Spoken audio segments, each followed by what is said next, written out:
Cars. Paddington 1 and 2. Cars 3. Today we got to talk about two wonderful, like, little spots in film. Because, 500 Days of Summer does... I chose the wrong word with wonderful. Let me just say that. I'm already taking it back. We're talking about two films that have a certain je ne sais quoi. Je ne sais quoi. That are cut from the same cloth a bit. I think we can even throw mumblecore as like a thing, as an element in this. Yeah. But we're speaking about Annie Hall in 500 Days of Summer. Mm-hmm. I guess I think it kind of makes sense to start with 500 Days of Summer. Okay. Okay. Because Why? Well, I think we both... I remember when it came out. Do you remember when it came out? I was obsessed with this movie. Yeah. Yeah. Yeah. I feel like there's something that we can talk about and it feels like maybe it's a little easier to draw from. Sure. Is that we have kind of like actual history with this. We're surrounded by people that this movie was like an identity and was like a... I just a way of looking at the world. Yeah. Sorry. No, you're good. 500 Days of Summer. Tom, greeting card writer and hopeless romantic, is caught completely off guard when his girlfriend Summer suddenly dumps him. He reflects on their 500 days together to try to figure out where their love affair went sour, and in doing so, Tom rediscovers his true passions in life. Huh. That's a weird... Synopses are strange. Yeah. Interesting summarization. Yeah. Because I don't think he was sitting and reflecting. I guess it does kind of start with there was a breakup. But was that... I don't even know. The whole movie is him recontextualizing the relationship in his mind. Yeah. Basically. Yes. So it's a time jump movie, kind of all over the place. Yeah. Following a relationship between Joseph Gordon-Levitt's character and Zooey Deschanel's character. Mm-hmm. When this came out, I remember really, connecting. I felt very connected with the Joseph Gordon-Levitt character. Yeah. And being like, oh man, these things and the manic pixie dream girl aesthetic and style. Just felt like it was really powerful. Different. Yeah. Yeah. And I think for a lot of people, like an identity. And the other movie that I feel like also, can you guess what's another film that was like part of people's identities growing up? Like in this way? Yeah. I think Eternal Sunshine. Ooh. So I thought that too, because I asked that to my partner as well. I think Eternal Sunshine. There's another one I'm thinking of though too. In this way? Yeah. In this time period? It came out in the 90s, but it was like some people really like made it too much of their identity. I don't know. Fight Club. Oh yeah. Another I think all of these are kind of like gender role movies. Yeah. And they kind of deal with gender. Yeah. In a certain way, and obviously this one has a lot of very outdated. Yeah.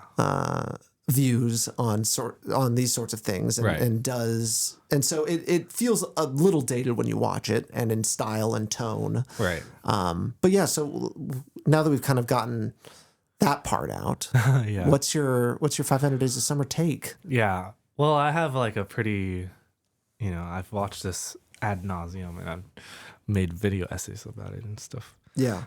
So I kind of have a very intimate understanding of this movie. Definitely like a film bro movie, definitely like outdated as you said, but I think this is a interesting concoction of like Hollywood ingredients, so to speak. Mark, what's his name? Mark Webb, the director. He is a big music video director. And he directed a lot of like videos for Fall Out Boy, Green Day, My Chemical Romance. what's the other one? The Move Along guys, All American Rejects. Yeah. So he's done a lot of these big sort of music videos for these big bands. And he's even like, there's a Maroon 5 music video that he uses to test out the reality versus expectations bit. Yeah. He uses a music video to test out that form. Yeah. The split screen stuff. Yeah. So you definitely see within 500 Days of Summer, like this sort of cinematic language derived from music video textures, especially with the editing and the pacing and the shot types. I think you see like this very efficient like storytelling style that rarely banks on like dialogue or like normal conversations. It's all very like image based, and like the pacing is like driving the sort of movie. I think the first half or the first act of the film is very like formal, like formally inventive and like telling you a story in an interesting way. And I think it loses steam in terms of screenplay writing towards the back end of the script, and you see more of the like music video elements kind of shine through with him at the wedding, with him reviewing the relationship. Like there's a lot of like montagey stuff with like music background going on. So that's kind of like my take. You kind of see the like DNA of the filmmakers within the film itself over time. Yeah. Pretty amazing that it was his first feature film, though. Like to go from that to this, it actually shows a lot of like pretty inventive things. Yeah. Because they're doing non like traditional narrative things. Yeah. To communicate these ideas. Yeah, which is actually pretty amazing for your first go around. Right. In like a serious narrative form. Right. Same with Annie Hall. Yeah. Oh, I mean Annie Hall. I mean that just and like to cut against this. Right. It's just like that feels timeless. Right. I'll be curious where this one lands in kind of the grand scheme. Yeah. I think it'll be quickly forgotten. Yeah, because I'm wondering like what it really like the reality expectation scene was obviously huge, cool, interesting. I enjoyed like the time jumping, though at times it definitely was a little cluttered and confusing. Yeah. Thought it was an interesting element. Yeah. I mean, it was just an interesting storytelling device. So like interviews and stuff. Yeah. But I think that was like the one thing that was really interesting, the reality expectations thing. And I felt like there was some other movie that did something with that I'm just not remembering. But I know that it has some form of that is being used as now like a storytelling device. Sure. So yeah, that's cool. Yeah. Just Annie Hall light. Yeah, it feels like it to go like I we're talking about these in the order that I watched them. Okay. I saw Annie Hall first. Okay, then I saw Annie Hall first. Then I guess I thought you said you saw that I saw Annie Hall first by looking at Letterboxd. No. I don't think so. I think a part of me now I'm just like super lost. I'm going to declare that I watched 500 Days of Summer before AnnieAll. I'm just going to say it. In life or for this? In life for this. For this. Whoops. Yes, for this. For this. For this assignment. For this assignment. Yeah. And going and watching Annie Hall, it was just like, whoa. This is like a master at work. Mm-hmm. It is a whole nother level. Yeah, it's like a practically perfect. Yeah. In form, style, everything. Yeah. The editing is top notch. The acting is top notch. Yeah. Everything works. And 500 Days of Summer, you're playing with a lot of elements, and maybe it is coming from the music video. Like it just doesn't feel tight. Like it feels tight, but it feels like loose. Yeah, like there's something almost like in my mind, this is going to be a very strange, weird, maybe neurodivergent thing to say, but it's like taking a bunch of ribbons of cloth and stapling them to a poster board. that to me, just all of this like loose cloth, but like stuck in.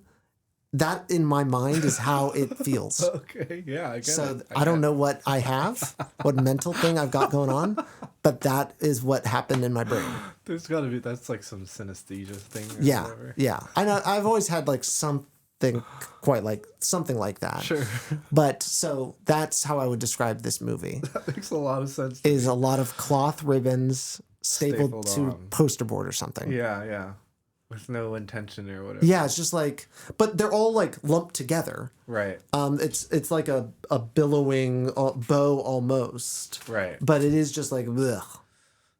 Yeah. A vomit. Yeah, it's just like, oh, you've got a lot of these pieces, these slices really of ribbon stitched together. Yeah, it just doesn't feel like a thing. Yeah. Makes sense.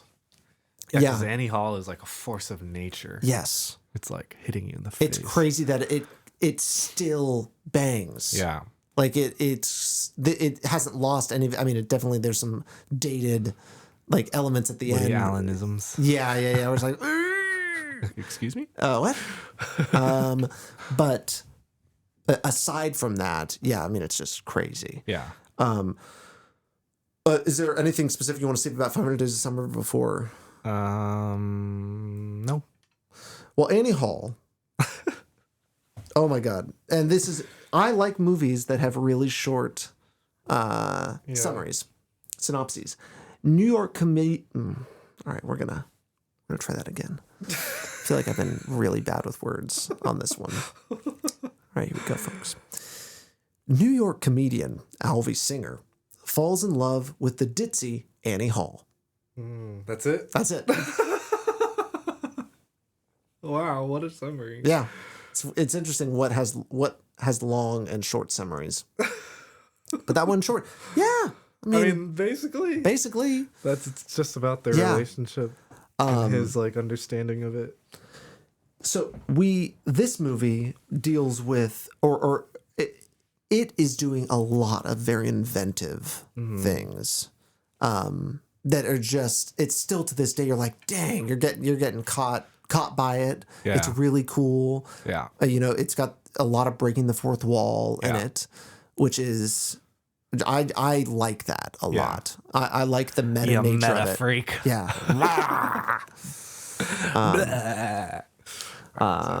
What about you? What's sticking out in Annie Hall? Yeah, I mean the meta-ness is so like obvious.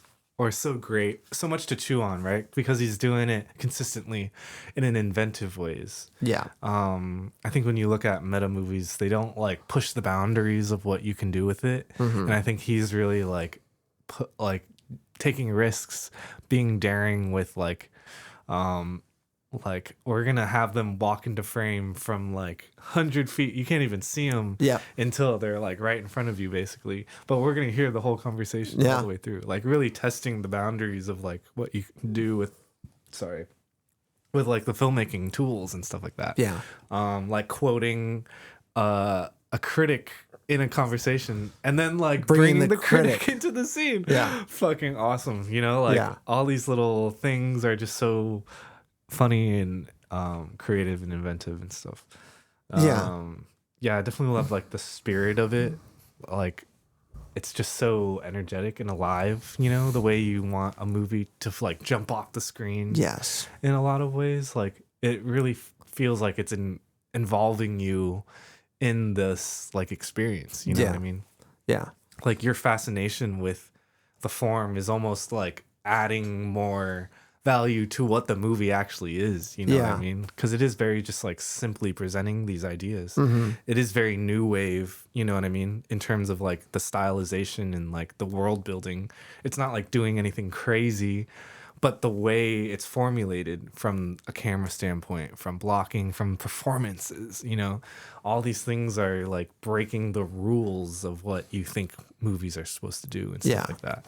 Yeah. Yeah, especially within like the rom-com space, I feel like there's so much room for like acknowledging character and acknowledging story and stuff like that within this genre. I think that I want to see more genres do the Annie Hall. Yeah. Make a meta version of itself. Yeah. And obviously 500 Days of Summer, it knows it's a movie only in the sense that like the editor knows it's a movie. Yeah. Like it very much is very different. It's not hiding elements that make it a movie, that it's time jumping and stuff like that. Right. Has narration. Yeah, exactly. Yeah. Like it is obvious. It's not trying to pretend to be anything else, right. I guess. But Annie Hall just, it's like no fluff. Yeah. Just like all the good stuff. Yeah. And it's amped up. Yeah. And one of these instances, I wish that I could sit in the movie theater with all the movies I had seen from that point to then to experience this. Cause I'm just so curious how new it was. Yeah. And that's the tricky thing with wanting to chase like that sort of like level of nostalgia that is non-existent. Yeah. That I sometimes find that is just so interesting to me, because it just must have, I would think like people must have been going nutty. Like, whoa, that is so fun and weird. I mean, obviously the movie has lasted this long. I don't think it was ever not a hit. Yeah. It's always been regarded as like best movie of all time status. Yes. But not on the top 250, which is funny. Yeah. I think he's kind of fallen out of I think it has a style. lot to do with that. Yeah. In terms of him as a person. Which is fair. Yeah. Yeah. You know, obviously Woody Allen is not this. good. Yeah. Yeah. We've talked about the separation of art and artist and like how to discuss these sorts of films. And it is pretty impossible to separate this movie from the Woody Allen lore, if you will. Yeah. Especially like at the end, it becomes really like when he's talking about, I got two 16-year-old twins or something like it was something like his friend. And it's just, I was taken aback, and then the movie's telling me I'm supposed to be like, oh, yeah, interesting. And not like aghast. Yeah. Which is just that is its dated nature. Yeah. Or maybe even dated is the wrong way to put it. It's just the perverse nature. Yep. Exactly. Yeah. Very perverse. Yeah. Yeah. Well, it won Best Picture and got 4 of the big 5 Oscars. Wow. I did not realize it won Best Picture. Damn. Yeah. So it definitely was groundbreaking. Yeah. It had a moment for sure. Yeah. When it was out. In terms of like framing the time period. Mm-hmm. Yeah. And movies love movies that are movies. Yeah. Like totally. There's especially during this period, the 70s. Totally, because they're looking back at films and trying to understand what it is and what to pull from and all of those things. Same year as Star Wars. Wow, that's so crazy. So Jaws had come out, which is interesting, and so now we're getting it's just the 70s are just one of the most interesting weird. times. You get everything. Yeah, it's just the proto now, right? Like it clearly that's a good point. all roads come from there. Yeah, the collapse in the 60s to the reformation in the 70s, right? Into really what we know today. Yeah, because it is interesting. You get the burgeoning of blockbuster summer hit from that, but you also get like new American cinema. Yeah, which is like complete opposite of what that is at the same time. So. And it all comes from the same place too. Like Spielberg, Scorsese, George Lucas, these are all like friends. Like they all made movies together, but they're all like living in different spaces. And so this is kind of what I mean. Like it is interesting how indie and Hollywood are like connected in like really strange ways that, it almost feels like they need each other. Yeah. Totally. And they are constantly going back and forth. I think you use incestuous. Yeah. There is a lot of that, like this passing back and forth, these different tools and levers and technology. Right. That is obviously vital to to film as a whole. Right. The language of it. Mm-hmm. Yeah. And so Annie Hall doing something unique, different, getting the praise and I mean, obviously I think it takes the mantle of screwball comedies. Yeah. Very much so. And then hands it to mumblecore. Sure, yeah. Because it feels very much in that vein. Yeah, in both of those worlds. Yeah. Yeah. Like Linklater-esque. Mm-hmm. And I feel like there's just so many movies that just are trying to be Annie Hall. Yeah. Like what? I'm thinking about Lawrence Kasdan movies, like The Big Chill, for example. I don't know if I've heard of this. Yeah, that's about like a group of friends who go back, or like there's a funeral for a friend of theirs, and then it's got a young Jeff Goldblum in it, and Kevin Kline and Glenn Close, and yeah, you have all of these movies that are like sentimental about past relationships, I guess. That's definitely like a subject in Annie Hall that just deals with it in a very funny. Right. Like neurotic way. Right. That I think is just, you can't replicate Woody Allen. Yeah. Right. Truly. So that's something that is different. Yeah. But so everyone basically has to make Annie Hall and these movies in their own way. Yeah. With like different actors, different styles. Totally. Yeah. Which is just interesting.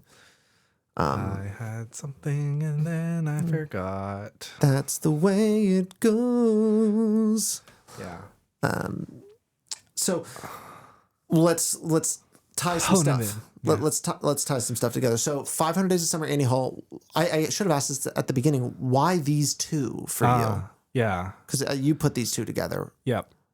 I just liked. We do these little double feature things. Yeah. In the vein of like Priscilla and Pink Flamingos, or like Showgirls and All About Eve, I think is a better example. Yeah. Of like contrasting two films from different eras and different time periods that are like somewhat the same, or like you said, cut from the same cloth. Discussing similar topics or themes, or using similar formal elements. Mm-hmm. And I just have always seen. I was always been a big fan of 500 Days, and so was like listening to interviews and whatever. And they talk.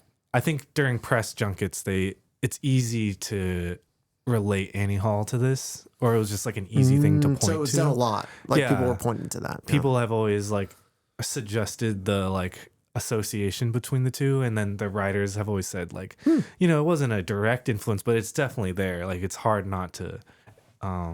Say that it's like it's not influenced by Annie Hall. Mm-hmm. But Annie Hall is just so definitive and like influential, and it's doing a lot, so I don't know, I just like these sorts of conversations where we can cut films against each other. I think that I think this was your intent without realizing, but they're meta movies. I feel like they are. Oh, I remember. Yeah. Oh, go. I remember. Go. In terms of meta films, I think especially with actually both of these movies, I think when you look at meta movies, you're almost like inherently dealing with memory. I think you need the element of memory. Oh, I love it. To like discuss things in a meta way. You know what I mean? Mm-hmm. I'm not so hard lined on this, but it feels like memory is an important element to building a meta like story. This idea of like reflection and looking back like offers a subtextual like narrative thing onto the story itself. You're almost like telling a story within the storytelling devices. You know what I mean? Yeah. I also like there's a cat right out there who's trying to get some attention. Nice. Yeah, I think that there is this feeling that both of the movies have of like kind of dealing with loss. Yeah. And grievance. Maybe it's in that way of dealing with memory too. Like it's very clearly we as the audience, we saw what the relationship was like when it was good. Right. And I think in a lot of cases we see it where it's bad first. Yeah. Or at least have some idea. The contrast. Yeah. And we get to see the contrast, the back and forth. Right. That feels, it's like tapping the memory button. Right. And it's like going and flashing between all these things in your mind like, dang, it was good. No, it was bad. Yeah. It was good. No, it was bad. And having no linear narrative to tie it all. It's just like a cloud of moments and memories together. Mm-hmm. Yeah.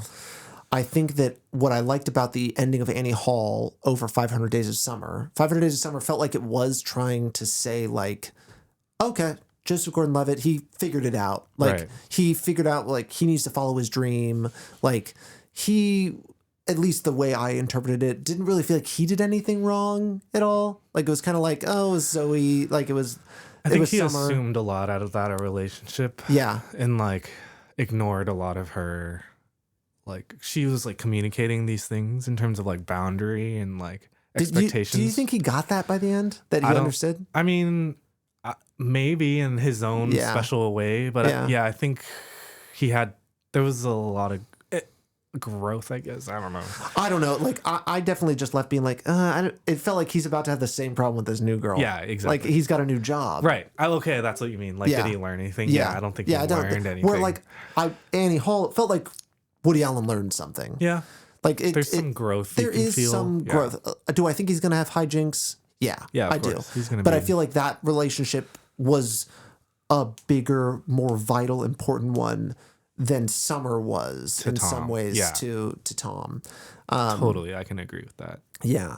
And I think I just liked the button at the end of Annie Hall a little bit more. Yeah. Of just like, okay, and it just felt really good on you. Like, it felt like both people really respected each other. Sure. At the end of it, and that's, if you're gonna leave a relationship, I think that's good place. It felt right. It's like what we all wish for in a lot of ways. It's like, okay, we can all be civil about it. We can have fun, like, together in the future. But it's just, we were both kind of dumb for a time. Yeah. And we can acknowledge that. Yeah. And we can move forward. Yeah. Yeah. Yeah. Which is cool. Yeah. In that way, Annie Hall obviously is like way more, it feels like self-aware. It does. In like the meta ways, but also just like emotionally. Yeah.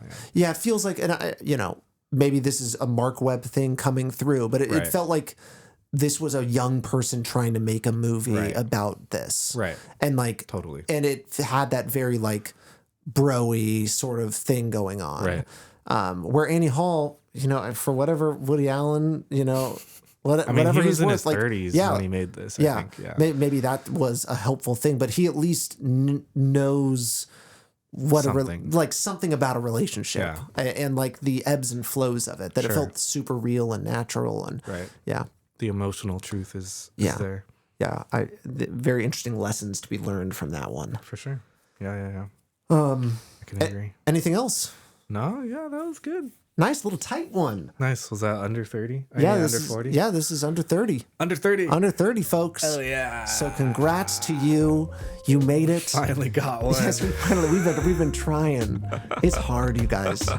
It's hard, but you basically have to talk about the first movie barely at all. Yeah. That's what I talk about. Well, exactly. I think 500 Days was a lot less fruitful than I was expecting. Yeah. I think I had a lot to say after I watched it immediately, but what sat with me was kind of just that. And I think Annie Hall just is such a larger object. Yeah. The gravitational pull is like significant. Yeah. Well, we're going to beat this 30-minute mark. All right. So I'm going to say goodbye, good night, good afternoon, and that's a wrap. Bye. Bye.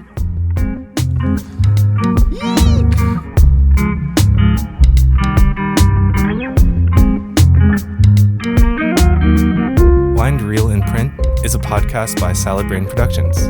You can find us on Instagram at Wind Reel in Print Pod. You can also find us wherever you get your podcasts. And please, if you like the show, leave a rating and review.